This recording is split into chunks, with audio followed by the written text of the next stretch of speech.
네, 오늘 정말 이 30년 전에 저의 그 모습을 살아가는 젊은 분들과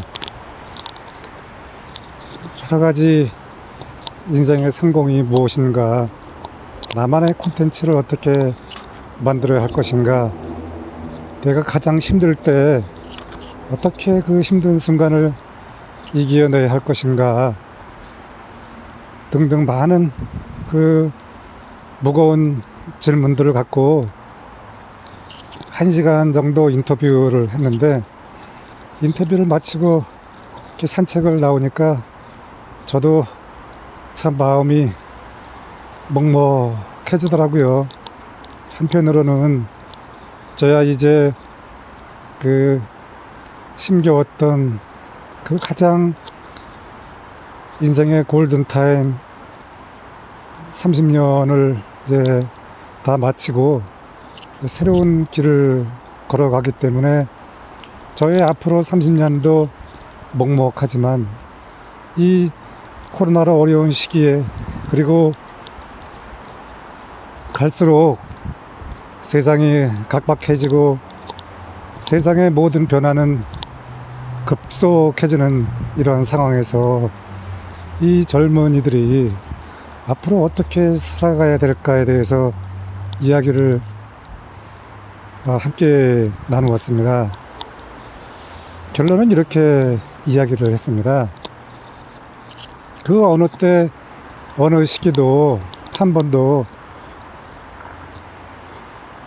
쉬운 적은 없었다.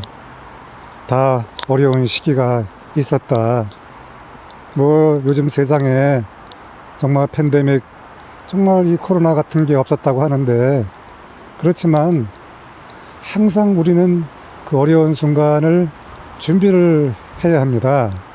그래서 오늘도 이렇게 얘기했습니다. 오늘 이후부터 여러분들이 또 앞으로 살아가면서 어떠한 어려움이 올지 모른다.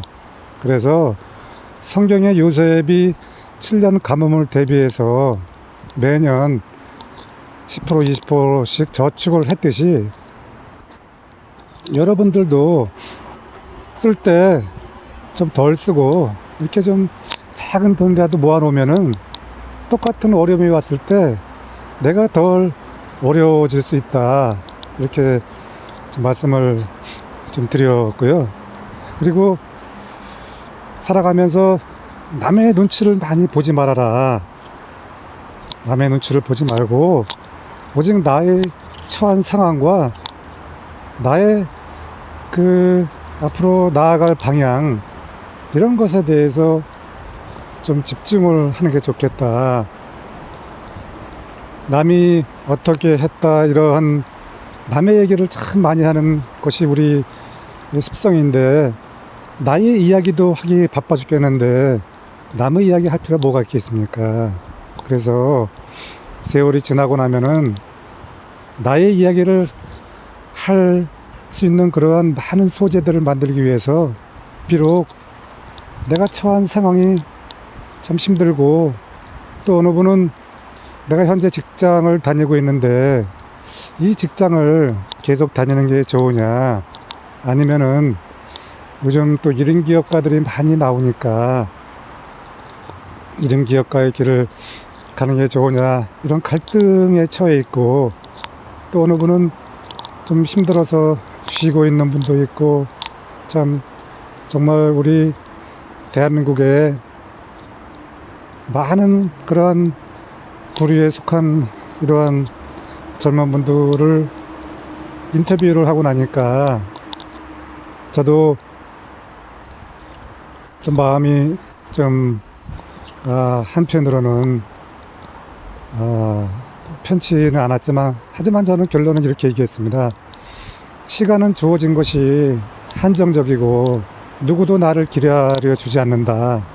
그래서 비록 내가 오늘 처한 상황이 좀 유복하지 못하고 좀 남과 비교해서 뒤떨어진다 할지라도 그것에 대해서 불평하지 말고, 정말 내가 미친 듯이, 얼마 전에 제가 강의를 했듯이, 정말 한때는 미쳐야 된다. 이렇게 이야기를 했습니다. 그 미친다고 하는 것이 우리가 세상에 눈으로 보면 나쁜 이야기 같지만 나만의 성장을 위해서 미친다고 하는 것은 정말 얼마나 그 고귀한 그 시간이 나중에 그 보석 같은 자산으로 변화가 되어 내 인생을 그래도 좀 여유롭게 되지 않을까 이렇게 생각이 됩니다.